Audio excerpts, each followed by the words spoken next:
치셨습니까? 자, 이번 시간은 이제 마지막 시간입니다. 그래서 지난 시간에 아까 우리가 노년학 개념과 역사에 대해서 했다면 마지막 시간에 노년학 분야와 미래 전망에 대해서 한번 살펴보도록 하겠습니다. 자, 먼저 노년학 주요 관심 분야를 보면은 크게 7가지가 있는데요. 사회가 고령화되면서 나타나는 신체적, 정신적 특징 및 사회 변동에 따른 대응 문제를 하는 것이 노년학의 주요 관심 분야가 되겠습니다. 두 번째는 노화 및 생물학적 변화 과정의 연구, 노화를 어떻게 바뀌는지. 제가 아까 여러분들에게 잠깐 소개해드렸던 책, 이게 뭐냐면은 당신도 느리게 나이 들 수 있습니다라는 책이거든요. 이 아까 제가 말씀드린 서울 아산병원의 의사 정의원 교수가 쓴 건데, 이분이 뭐냐면요, 똑같은 우리가 50대로도 굉장히 늙어 보이는 사람 있고 굉장히 좀 젊은 사람 있잖아요. 이 사람이 그걸 쭉 연구를 한 거예요. 연구를 해서 보니까 우리가 나이를 들어가는 노화가 속도가 다 다르더라는 거야. 같은 50대인데 어떤 사람은 40대 초반처럼 보이는, 그러니까 얼굴이 동안이라는 것이 아니라 전체적으로. 그래서 보니까 시간은 바꿀 수가 없잖아요. 시간은. 내가 40에서 50 간 그 시간은 똑같이 가잖아요. 그 다음에 유전자를 바꿀 수가 없잖아요. 근데 이 사람이 가장 중요한 게 뭐냐면 생활 습관이라는 거예요. 생활 습관. 생활 습관에서 어떤 사람은 굉장히 막 술 많이 먹고 늦게까지 뭐 일하고 이런 것들이 결국 그의 몸을 망치더라는 거예요.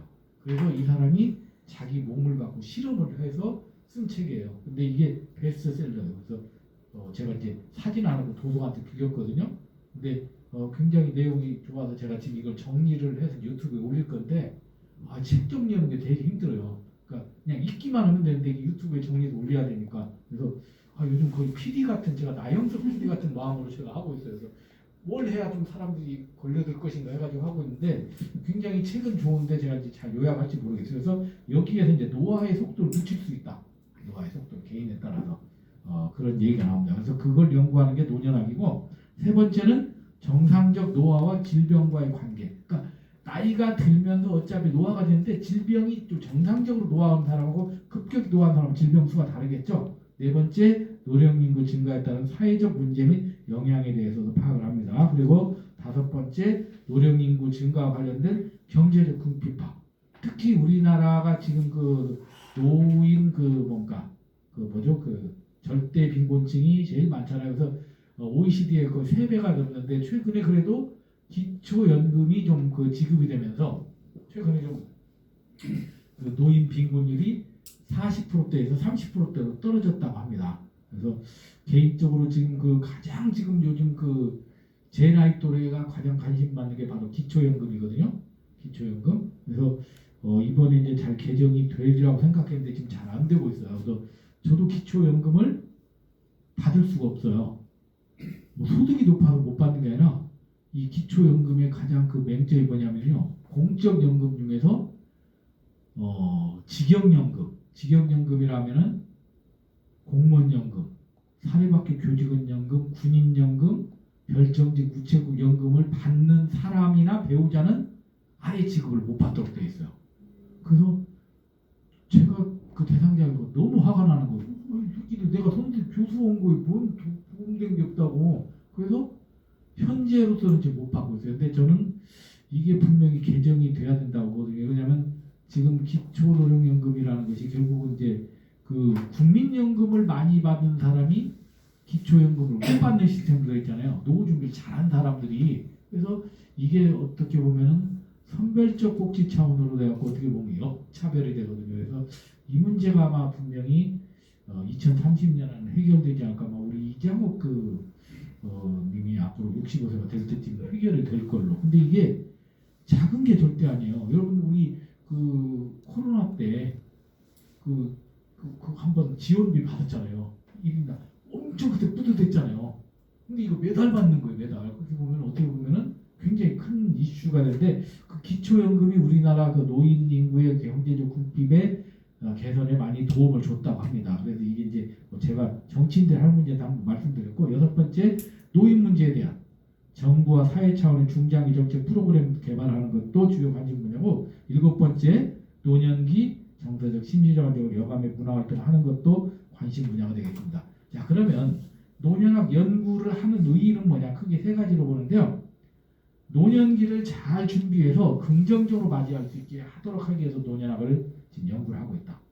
두 번째는 노화 및 노인 문제에 대해서 타인을 이해하고 돕는 데 기여하고 있고요. 세 번째는 노년학 자체의 발전을 위해서도 노년학 연구가 필요하다고 합니다. 자, 그러면 이제 실제 오늘 이제 가장 제가 여러분들 전달하고 싶었던 게 이 마지막 시간이 이 이슈입니다. 자, 우리가 노년학이 미래에 어떤 관심을 갖느냐 보니까 크게 세 가지로 가더라고요. 기술 노년학. 기술 노년학은 뭐냐면 우리가 제론 테크놀로지라고 노년학과 테크놀로지가 연결된 걸 제론 테크놀로지라고 합니다. 그래서 기술 노년학이 있고요. 기술 노년학은 크게 세 가지 목적이 있습니다. 노년기 생활 환경을 변화시키고 노년기 욕구의 기술을 해결하고 노년기 생활 역량을 확대합니다. 이게 무슨 말이냐면 나이가 들면 어떻습니까? 사람들이 이동성이 떨어지죠. 이동성이. 그래서 뭐 예를 들어서 무인 자동차라든지 아니면 여러 가지 휠체어나 이런 전동일지 이런 것들 갖고 노인들의 이동성을 넓혀주는 거죠. 그다음에 노년기 욕구. 나이가 들면은 어떤 욕구를 제대로 발휘 못하는 거죠. 생리적 욕구 같은 거 이런 것들을 어떤 뭐 의복 같은 걸로 해서 근력을 높여준다 이런 것들은 이제 욕구를 해결해 주는 거. 그다음에 노년기 생활환경 변화. 아까 보니까 그 뒤에서 나옵니다만은 집이 스마트홈으로 돼가지고 내가 조금만 움직이지 않으면 바로 사이렌이 울려서 119 연결되더라고요. 스마트홈 같은 거 이런 것들이 바로 제롬 테크놀로지가 되겠습니다. 두 번째는 금융노년학. 금융노년학은 뭐냐면 우리 액티브 시니어 또 베이비 부모 이런 돈이 워낙 많은 거죠. 그래서 그 사람들의 자산 관리를 해주는 것을 금융권이 있는 사람들이 학문적으로 공부하는 게 금융노년학이에요. 그 금융노년학은 노년기 자산 관리 능력을 향상시켜주고 재무와 비재무의 균형 관리를 해주고 더 나은 금융 서비스를 제공하는 것을 우리가 금융노년학입니다. 뒤에서 세부적으로 살펴보겠습니다. 세 번째 환경노년학은 아까 제가 말씀드렸죠. 노인들이 환경 문제에 관심 있는 게 아니라 자신의 집에서 늙어가기를 원하는 걸 에이징 인 플레이스. 그 다음에 에이징 인 커뮤니티라고 내가 사는 지역사회에 내가 일원이 되는 거죠.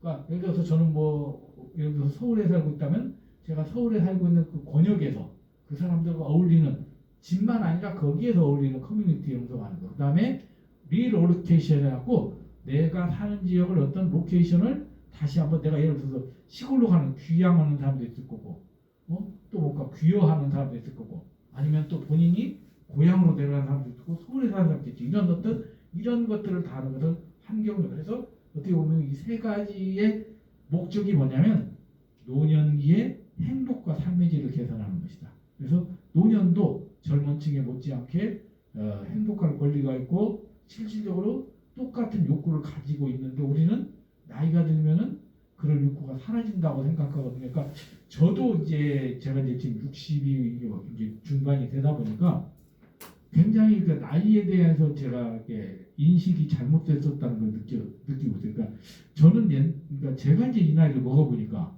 이 나이에도 굉장히 사람의 욕구가 똑같다는 걸 느꼈는데 제가 옛날에 젊었을 때 저는 한 45세 정도 되면은 사람이 거의 신적인 존재가 될 줄 알았어요. 그냥 욕구도 그냥 조절할 수 있고 굉장히 그래가지고 대학교 때 나이 드신 분들이 술 먹고 오바이트를 할게 헛소리하면 난 이해를 못했어요. 근데 제가 그 나이가 됐는데 똑같은 그 짓을 하고 있더라고요. 그래서 별로 바뀌는 게 없어요. 나이를 먹는다고. 그러면 뭐냐면 욕구도 똑같아요. 그래서 제가 지금 60대 중반이 됐지만 젊었을 때 가지고 있던 욕구와 달라진 게 별로 없어요. 단지 사회가 나를 용납 못할 뿐이지 욕구는 똑같거든요.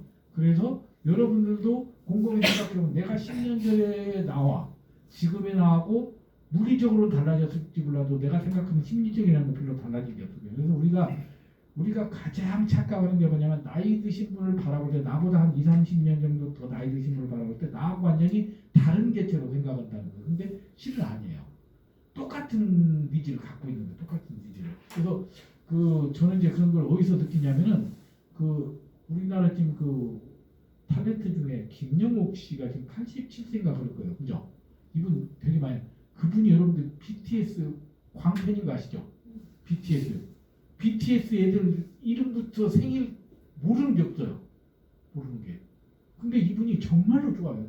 제가 옛날 텔레비전에서 보니까 그 비인가 나왔는데 이분이 막 소녀보다 더 좋아하더라고. 소녀보다. 그러니까 그게 어떻게 보면은 당연한 건데 우리는 나이 든 사람이 규칙이라고 생각하잖아요. 그러니까 노년기에도 똑같이 우리 젊은 세대가 똑같은 삶의 행복과 질에 대해서 욕구가 있는데 우리는 지금까지 그걸 무시하고 복지 차원인데 이 노년학이 이제 미래 분야는 이렇게 해서 노년의 삶을 도와주고 그 사람의 삶의 질을 개선하는 노인도 똑같은 행복의 수치로 보는 것이 미래의 노년학 관점이라고 보시면 되겠습니다. 자, 그러면 첫 번째 기술 노년학인데요. 제롬 테크놀로지죠. 제롬 테크놀로지는 시니어 생활의 환경이 지금 변화가 됐어요. 그러면서 시니어 욕구가 굉장히 해결하고자 하는 욕구들이 많은 거예요. 사람들이 옛날보다 돈도 많고 또 여러 가지 그 어떤 그 사회적인 그 지위도 높아지면서 이분들이 이런 욕구들이 많아지면서 이 사람들을 해결하기 위해서 노년학과 기술이 연결한 것을 우리가 제롬 테크놀로지라고 그래요. 기술 노년학. 그럼 기술 노년학은 크게 추구하는 게 네 가지예요. 자, 첫 번째는 뭐냐면은 노화 예방. 노화 예방을 하는 게 그거예요. 그래서 나이 든 사람한테 좀 더 노화를 천천히 가게 하고 그다음 노화된 사람에게 도와주는 게 노화 예방이고 두 번째는 케어. 일본 같은 경우는 이미 어떻습니까? 간병 로봇이 이미 상용화가 될 정도로 해서 케어 문제가 굉장히 많죠. 세 번째는 아마 지금 여러분들한테 이런 게 좀 덜 같아요. 그러니까 이것은 오늘 강의 끝나면 내일까지 다 오니까 제가 제 수업은 어떻게 되냐면은 보통 여러분들이 지금 금요일 수업이면 수요일까지 교환을 다 올려드려요. 근데 이제 하다 보면 또 수정이 나오잖아요. 그래서 수정된 교환을 갖고 강의를 하고 그러면 이 교환을 여러분들 못 받았기 때문에 이것은 바로 수업이 끝나면 또 올려드리니까 뭐 그렇게 이렇게 보완하시면 되겠습니다. 그래서 세 번째는 이제 보상 차원이고 네 번째는 우리가 삶의 질 이 네 가지를 도와주는 게 기술 노년학이 되겠습니다. 자, 그래서 기술 노년학은 현재 크게 노년층의 돌봄과 생활안전, 삶의 상승과 관련된 기술로는 아니고 IoT, 모바일, AI, 로봇 등 4차 산업 지금 4차 산업의 핵심 기술이 전부 지금 기술 논의가 보이고 이게 결국 보면은 우리가 모든 인류를 대상으로 좀 특히 그 중에서 노년층의 삶의 질을 개선하는데 지금 이런 기술들이 굉장히 앞장서고 있어서 굉장히 이런 그들 많아요. 그래서 일본 어떻게 보면 무인 자동차도 테슬라가 출발했던 게 뭐냐면은 나이 든 사람이 운전을 제대로 못 하잖아요. 그래서 나이 든 사람이 반응해서 그러니까 그걸 대비하기 위해서 했던 것이 무인 자동차로 발전한 거거든요. 그래서 그런 관점에서 지금 기술 노년학이 발전하고 있다고 볼 수 있습니다. 자, 두 번째는 이제 금융 노년학입니다. 지금 제 주위에서 이제 금융 노년학에 관심 있는 친구들이 많아요. 그 금융 노년학은 뭐냐면 우리가 인생을 지금까지는 이제 금융권에서 어떻습니까? 고객을 바라볼 때 항상 금융 상품 중심으로 바라보잖아요. 그런데 이 금융 노년학은 우리가 재무적 관점과 비재무적 관점의 어떤 균형을 이루면서 상품은 제일 마지막에 어떤 하위 개념으로 보는 것이 바로 금융 노년학이 되겠습니다. 금융 노년학은 노년층의 금융에 대한 욕구, 그 사람의 자산 정책 욕구를 재무적 비재무적 욕구의 균형을 통해서 상품으로 보완하는 것이 금융 노년학이 되겠습니다. 그래서 그림으로 보면은 삶은 우리가 파이낸셜 라이프 플래닝 생애 설계 관점으로 보면서 재무적 요소와 비재무적 요소를 통합한 재무 설계를 하고 그다음에 돈 문제 또 그 사람의 어떤 재무적인 라이프 이벤트에 관련된 목적 자금이나 투자성 상품, 뭐 보장성 상품 이런 것들을 해결해주는 돈을 해결해주고 마지막으로 거기에 맞는 상품을 제안하는 이 세 가지를 균질하게 이루게 되고 가장 큰 목적은 이 사람이 추구하는 삶에서 금융이 기여할 수 있고 노년의 삶이 제대로 풍족하게 할 수 있도록 하는 게 금융 노년학이 되겠습니다. 그래서 현재 지금 우리나라 금융권에 보면은 이런 금융 노년학 관련된 이런 굉장히 많은 이제 그 은행들이나 증권회사 하고 있죠. 대표적으로 이 은행들 말고도 많이 하죠. 그래서 국민은행 같은 경우는 은퇴자산 컨설팅에서 KB 골든라이프 센터 이거 뭐 2020년 했으니까 지금은 어떻게 바뀌었는지 몰라요. 그다음에 우리은행 같은 경우도 시니어 플러스 통장 뭐 이렇게 50대 이상 고객을 대상으로 한 금융 상품을 많이 연결해서 하고 있고 그다음에 시니어 플러스 센터도 개설됐고 또 하나은행 같은 경우는 특히 뭔가 리빙 트러스트 센터 이거 해갖고 하나은행이 지금 가장 우리나라 금융권에서 앞서 나가는 게 신탁 부분입니다. 그래서 이제 그런 것들을 해서 하나은행의 독보적인 브랜드를 갖고 있죠. 그다음에 새마을금고 같은 들 이렇게 해서 이 외에도 뭐 우리은행 말고도 뭐 국민은행, 뭐 신한은행 다 이런 것들이 있어요. 그래서 이렇게 지금 이제 금융권들이 5060 솔드족을 대상으로 해서 금융상품 서비스를 하는 것들이 어떻게 보면 금융노년하게 같은 흐름과 궤를 같이 한다고 볼 수 있습니다. 자, 그래서 시니어 금융 서비스의 어떤 유형 카테고리를 보면은 은퇴 준비 분야도 있을 것이고, 또 시니어 어떤 절세 부분에는 상속세나 증여세에 해당되는 세금 관리 부분도 있을 수가 있고, 또 부동산. 특히 보니까 우리나라 지금 그 시니어들은 금융자산보다는 부동산 비중이 훨씬 높잖아요. 그래서 그 사람들의 현금 흐름의 어떤 그 캐시플로우를 관리할 수 있는 부동산 관리, 그다음에 보험 관리, 리스크 관리죠. 그다음 투자 플랜, 또 부채 정리하는 거, 교육 플랜 이런 것들을 종합적으로 하루는 이런 관점으로 금융노년학이 지금 이렇게 가고 있다고 말씀드릴 수가 있습니다. 자, 그다음에 이제 세 번째 환경노년학입니다. 자, 환경노년학은 우리가 그 개인으로 보면 지금 1인 가구 많잖아요. 1인 가구. 특히 나이가 들면서 노년층이 이제 배우자하고 사별하거나 조론으로 하거나 아니면 자녀들하고 결별하면서 이렇게 혼자 살게 되는 자기 돌봄이 가장 그 하위 개념이 될 것이고, 이 자기 돌봄을 제도, 사회적인 어떤 그 공동체도 돌봐주고, 그냥 제도적으로 어떤 그러니까 국가적인 제도로 돌봐주고 공동체로 돌봐주는 이 전체를 우리가 환경노년학이라고 합니다. 또 환경노년학이라는 건 뭐냐면 가장 기본이 뭐냐면 에이징 인 플레이스예요. 내가 내 집에서 살던 곳에서 그대로 살면서, 그러면 내가 내 집에서 살려면 어떻게 될까? 기본적으로 인프라가 갖춰야 되죠. 나이가 들면 어떨까? 특히 일본 같은 경우는 다다미방이 많아요. 그러니까 계단 같은 게 많다 보니까 나이가 들면 그런 집에서 이분 이동성이 제한이 되죠. 그래서 일본은 지금 가장 요즘 떠오르는 게 주택개조고요. 주택개조. 나이 드신 분들에게 정부에서 한 우리나라 돈으로 한 100만 원 정도, 한 1000만 원 정도 지원해줘갖고 주택을 개조해줘서 이분들이 그 집에서 살 수 있도록 하는 거죠. 그러면서 자기 돌봄을 먼저 하는 것은 우리가 돌봄의 주체성을 확보하는. 그러니까 이제 우리가 그 나이가 들어서 가장 그 사람들 있잖아요. 힘들어하는 게 뭐냐면은 자기 스스로 이동을 못할 때래요. 그러니까 침대에서만 하는 와병 생활이라고 하잖아요. 침대에서 생활한다는 얘기는 무슨 말이냐면 자기의 생리적 욕구를 해결을 못하는 거예요.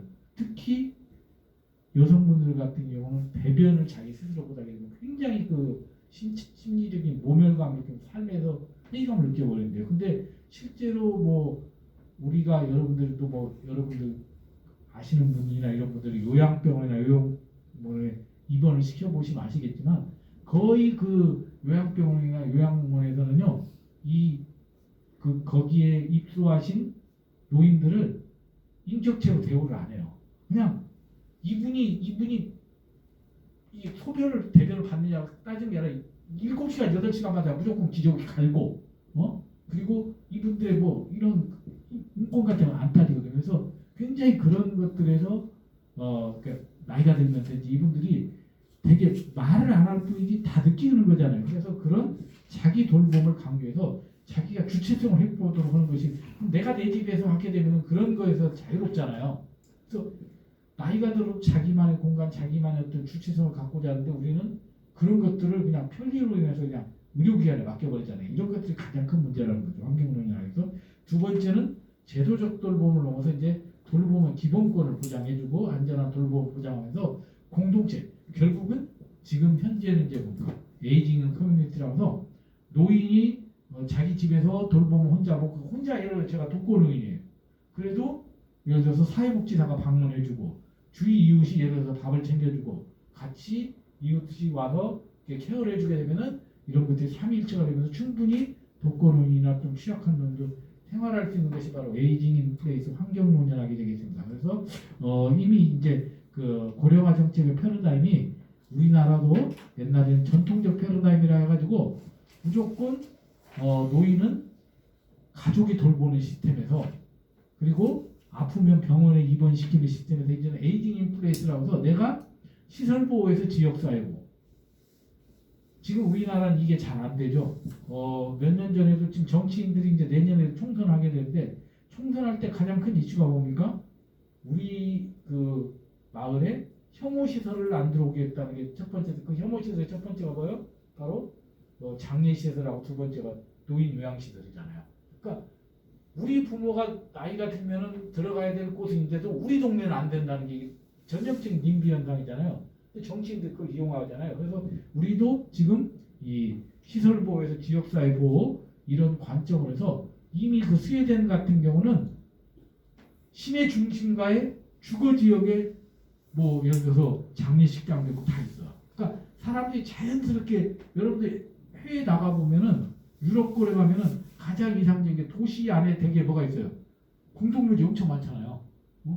근데 우리는 그냥 묘지가 다 저기 그러니까 얘네들은 삶 속에서 항상 그런 것을 그냥 자연스럽게 바라보는데 우리는 죽음이라는 것을 어떤 그 사회적으로 괴리를 시켜버리잖아요. 나이 든 거하고. 그래서 그런 관점에서 에이징 인 플레이스라는 관점에서 시설 보호에서 지역 사회로 보호되면서 이제 문제 집단이 아니라 전체 노인을 대상으로 어떤 사회 치료에서 예방으로 가는 이렇게 에이징 인 플레이스가 하고 이제 결국은 이 에이징 인 플레이스가 더 발달해서 에이징 인 커뮤니티로 가지고 노인 대상이 이제 시민 전체로 전체의 어떤 삶이 나이가 들면 어떤 사회적으로 격리되는 것이 아니라 노인이 나이가 들어도 그대로 사회의 어떤 우리가 구성원으로서 대우를 받으면서 그 사람들이 거기서 보호받고 삶을 같이 하는 공동체로 인식하는 이런 시스템으로 바뀌고 있고 이미 일본이나 유럽은 다 이렇게 바뀌고 있어요. 우리는 근데 아직까지 이제 에이징 인 플레이스가 아니라 우리는 시설로 자꾸 보내려고 하잖아요. 그래서 지금 현재 정부에서는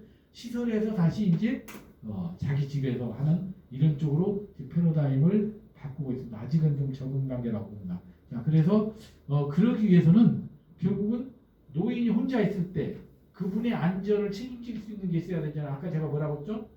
제롬 테크놀로지에서 우리가 스마트 집을 만드는 거예요. 그래서 이게 현재 지금 이런 거예요. 이게 에코 케어라는 그런 그 기술인데 노인이 혼자 있어요. 노인이 혼자 있는데 모든 곳에 그 다 센서가 있어가지고 이 사람이 일거수일투족을 하는 거예요. 그럼 할아버지가 이렇게 누워 있는데 잠자는 건지 모르잖아요. 이 상태로 보면은 카메라로만 보는데. 근데 이분의 일거수일투족을 우리가 심장박동처럼 기록을 하다 보면 이분이 평상시와 다르게 한 1시간 정도 이렇게 누워 있어서 이렇게 있으면 뭘까? 이 상태를 보고 119가 바로 와서 이렇게 안전장치를 한다는 거죠. 그러니까 잠을 자는 이런 것들을 다 이렇게 행동 패턴을 분석해가지고 하는 어떤 스마트홈 같은 것들이 이미 일상화되고 이제 현재 시범적으로 운영되고 있습니다. 그래서 이제 앞으로는 노인이 갑작스럽게 사망하는 그런 것을 예방할 수 있는 것이 이제 4차 산업 기술과 연결돼서 하는 이런 시스템으로 가는 것이 바로 기술 노년학과 환경 노년학의 결합으로 돼서 노년층이 갑작스럽게 사망하는 돌연사나 무연사가 점점 줄어들 것으로 봅니다. 자, 오늘 제가 이제 강의를 정리하면서 제가 그 에릭슨이라는 그 사회학자 이분이 그 노년기의 어떤 인생 단계 8단계를 강조하신 분이거든요. 그래서 저는 굉장히 이 말이 마음에 들어서 자주 쓰거든요. 그래서 우리가 50세 이후의 삶은 아래쪽으로 향하는 내리막길이 아니라 바깥으로 뻗어나가는 길이다. 근데 우리는 어떻습니까? 50이 넘어가면 인생 꺾어졌다 이런 얘기 많이 하잖아요. 아니에요. 실제로 굉장히 나이가 들어도 굉장히 옛날보다 더 즐겁게도 살 수 있고 더 알차게 인생을 바라볼 수 있습니다. 그래서 여러분들이 지금 중년의 나이 이렇게 늦은 시간까지 공부를 하는 것도 여러분들이 행복한 노년을 위해서 여러분들이 내리막길이 아니라 바깥으로 뻗어나가고자 하는 그런 의지가 아닐까 생각합니다. 남은 또 차수 계속해서 우리가 노년하게 대해서 학습하면서 여러분들에게 또 이렇게 더 다른 인사이트를 하도록 하겠습니다. 제가 오늘 고생 많으셨고 아까 제가 벌써 이렇게 막 제가 단톡방에 걸 많이 올리셨더라고요. 그래서 또 여러분끼리는 이렇게 교환할 수 있어요. 발표 전까지. 내가 딱 읽어보고 이거 아닌 것 같으면 그냥 김태자님하고 또 붙이면 돼요. 서로. 자, 그러면 오늘 수고 많으셨고 다음 주 또 금요일날 뵙도록 하겠습니다. 고생 많으셨습니다. 마치겠습니다. 감사합니다. 네, 고맙습니다.